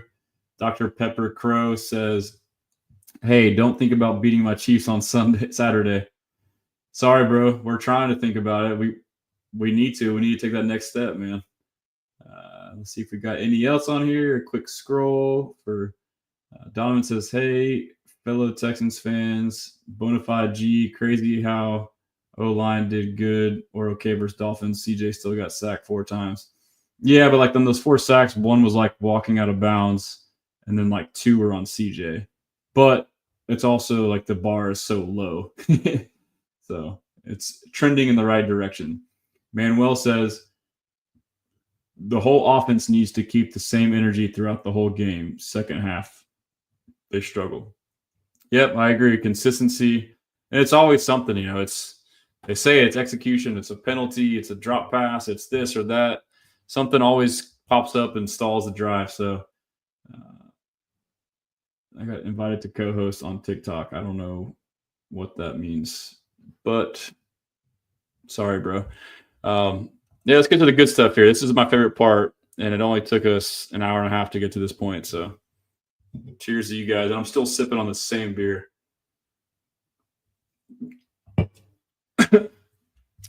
Yeah, I had a crazy 3-4 days. I went to Dallas Thursday with my wife for a company party. Drove back Friday, flew to South Dakota to go watch my alma mater Incarnate Word play South Dakota State in the quarterfinals in the FCF playoffs. And they stomped us, but it was cool. I was on the sidelines. I was in the press box, 20-degree weather, really cool atmosphere. Got home at like 1 Saturday night, Sunday morning, went to the Texans game. And then, yeah, Monday I had some stuff to do, been having to work. It's just been a crazy 3-4 days. But anyways, let's see. Let's go to the Houston Texans Chiefs. So we'll just look at it from a glance. I'll zoom in a little bit. Points per game, Texans. This is crazy. Like, I already know how this is going to be. Like, I've already thought this, but like, I'm going to call it right now as we go through this. We're the same damn team. We're the same team as the Chiefs, but they're, whatever, and 13-1, and we're 9-5. Points per game, we have 23.4. They have 23.5. We're both 13th and 12th. Point differential, we're plus 28. They're plus 70. We're ranked 13th. They're ranked 11th. So that's pretty close. Here's the big kicker. Our record in close games is 7-4. Their record in close games is 10-0. So we've played one more close game than them, and they are undefeated in close games. So a good portion of that is knowing how to win. Another portion is a little bit of luck. I will say their last close win before the Browns game against the Chargers, I thought that was impressive because the drive was like a 6-minute drive, several hard third downs to convert, and they set up a game-winning field goal with no time left. And it was like a 30-something yarder. So when it doinked, it's like, yes, they got lucky that it doinked and went in. But before that, like, the odds of making that field goal were very high. So like the drive to get them in that spot was very impressive to me. Average margin of victory, we're 8.1, they're 6.1. So close there. We are much better in the turnover differential. We are plus 12. They are plus 2. We're third in the league. They're 13th. This is a big difference here. Total penalties, 102. We're ranked 25th. 80 for them. They're ranked 3rd. That's a big deal. So that's how they're winning these games. They don't beat themselves. But key advantages. The Chiefs got a lot of key advantages on their defense versus our offense. Rushing versus shotgun, QB scrambles. And then we got a couple on defense. We got 3 key advantages. The Chiefs are ranked 31 in deep passing. We are number 9 in defense and deep passing. They have a big advantage in QB scrambles. That's what I'm most concerned about. They're number 2. We're number 27 as a defense. Rushing versus stacked box, they're number 8, and we're number 30th. I find that hard to believe. I feel like our rush defense is pretty good. So their long passing is not a good area for them against our defense, and their design runs. Let's see. I wonder if we have a lot of these. We probably do. Derek Stingley Jr. has recorded a career-high 17 passes defense this season, including 5 interceptions, the second most passes defense in the NFL, only behind Denzel Ward. That's crazy. He's got a career high and has 3 games left. Xavier Worthy has recorded a 22.3% target rate over the last 5 weeks, a 5.2% increase from his target rate through the first 10 weeks of the season. Texans have blitzed on 40.5% of opposing dropbacks on third down this season, the 5th highest rate in the NFL and 18.4% higher than their blitz rate on early downs. Texans have also increased their man usage on third down, doing so on 46.2% of snaps, 12th highest in the NFL. So we blitz on third down. That's what it says. Chiefs offense versus Texans defense. The Chiefs have utilized motion at the 7th highest rate, including the 8th highest motion at snap rate. And then, does it say matchup? Matchup, the Texans defense has allowed 4.7 yards per play against motion.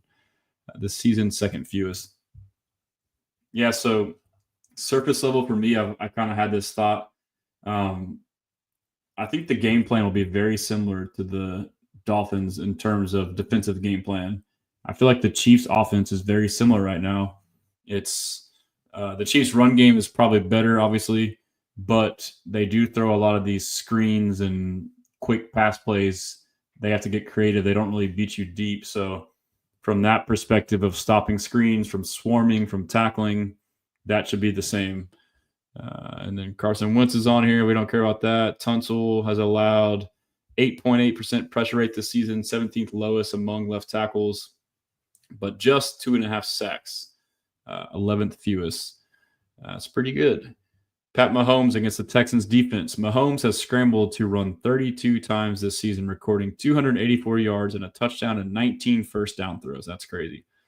Mahomes' average of 8.9 yards per scramble are the 7th most among quarterbacks with at least 10 scrambles this season. Matchup, the Texans have allowed the 5th most yards per scramble this season. That's where I'm terrified, is Mahomes scrambling. He's great at it.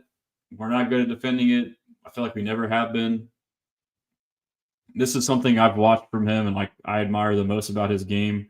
Obviously, he can make throws, but his ability to scramble, and he's not the fastest guy. For me, it's being decisive, and that's been a gripe for me for CJ last year and this year, is when he runs, he's always looking for the home run, then runs, and it's too late. Sometimes, when the defenders drop out, it's man coverage and the C's part. You just take off and get the yards, then get down. And that stuff adds up throughout a game. I mean, when they give you those cheap free yards, rather than going for the home run, you run and get the first down. You extend this drive, you extend that drive. It's what all of their Super Bowl runs have been won off of his ability to do this. And it goes back to what I said earlier was situational awareness. If you know you need to get the first down, it's 3rd and short, or if it's 2nd and long and you want to get into a 3rd and short, it's just, being smart in that regard. And but Mahomes with a bum ankle, that could be a big factor. If he plays, he's not going to be able to do it quite as good. Jay says, I think off our defense, it should be called the Beehive. That's a pun on Stingley. Yeah, Beehive for Beyonce on Christmas, too. Brandon says, forgot about those head coverings and crowd noise caused the false starts in Baltimore. I didn't hear about that. I was there. I think we were just nervous and cold. Mr. Blunt on YouTube, I don't think Bobby Slowick is the problem. I just think Stroud is. I think it's a mixture. PG playoffs and 5 out of 7 playa. Oh, damn. You're in 7 too? But you're not in the one that we're in together, PG. Are you? I just beat James last week. Brandon on TikTok, Harris locking Mahomes up. Ain't going to worry about that. That's true. That's a great point. So we haven't had Harris all year. So Harris, we saw what Harris did against Lamar Jackson in the playoffs last year. That's a great point. Yeah, Harris will lock that up for sure. That's a really good point. Dalton Schultz, Tank Dell. It says that the Texans have aligned their receivers in a bunch formation at the highest rate in the NFL. No shit. 26% of the time, primarily including Dalton Schultz and Tank Dell in such alignments. Schultz has caught 5 of his 12. So I don't care to hear more about that. Let's go back to Mahomes versus Texans defense. Mahomes has targeted a wide open receiver which is 5+ yards of target separation at the 4th highest rate in the NFL this season, but has completed just 84% of those passes, 8th lowest. So that just tells me that Andy Reid is scheming open receivers, and they're probably running pick plays and all kind of stuff, and Mahomes is being inaccurate. He's also thrown 3 interceptions when targeting wide open receivers this season. That's crazy. Matchup. Opposing quarterbacks have been able to target a wide open receiver on just 18.5% of their attempts while playing the Texans this season. The lowest rate in the NFL.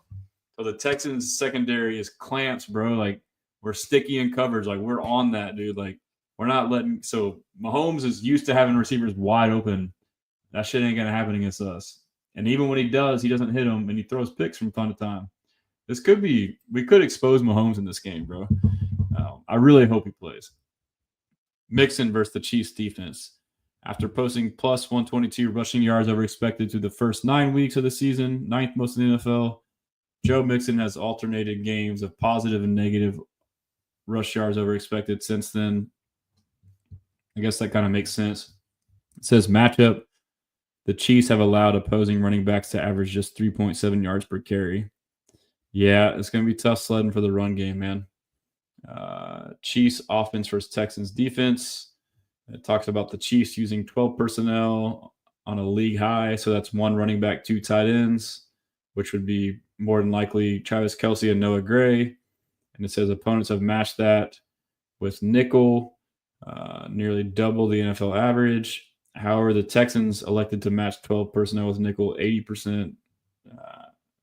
It sounds like it's the same.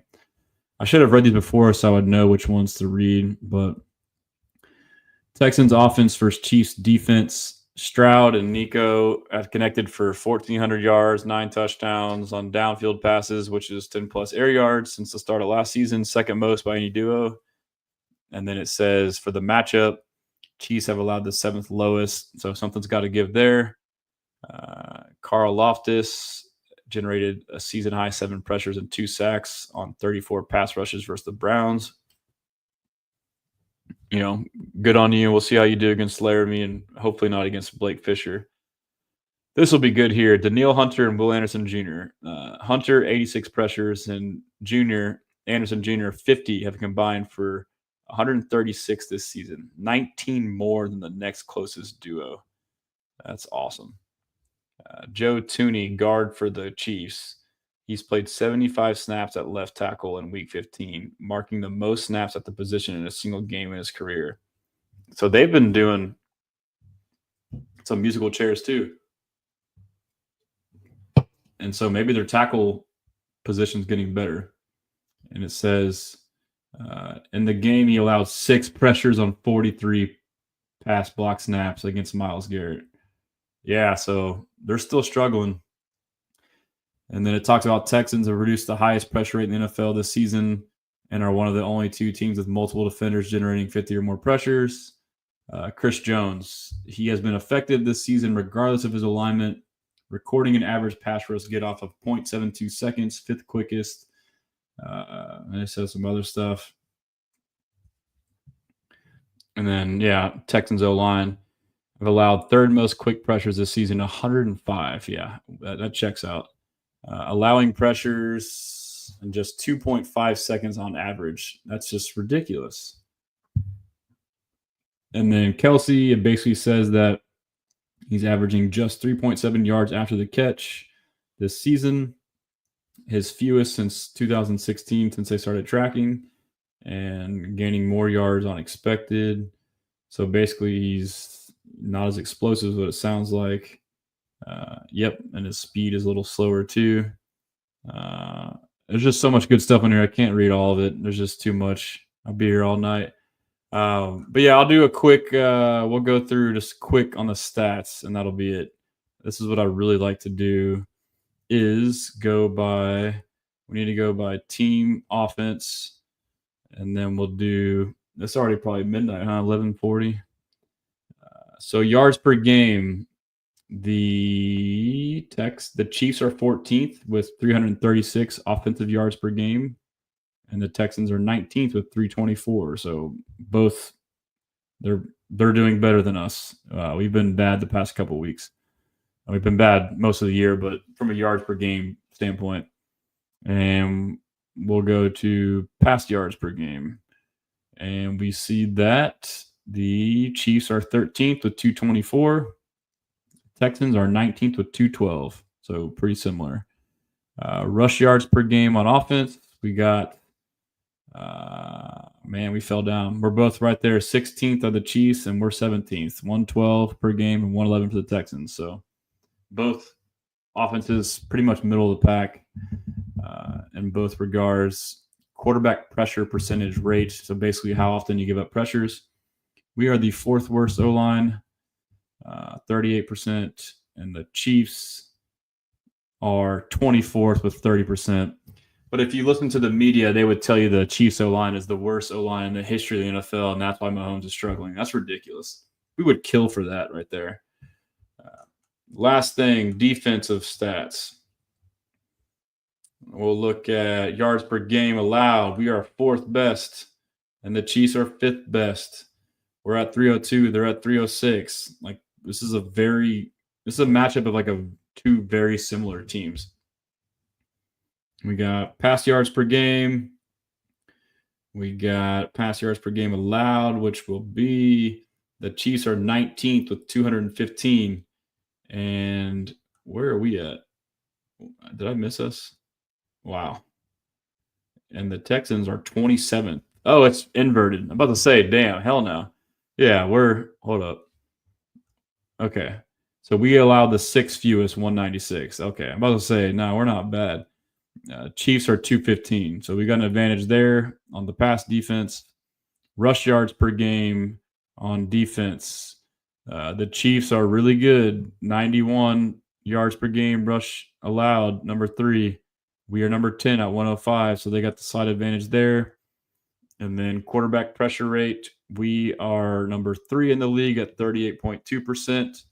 And then this will match up well for us. The Chiefs are only 16th in the league with a 33% rate. So that'll be good for our O-line to have a good game. So a couple more comments and we'll close it out.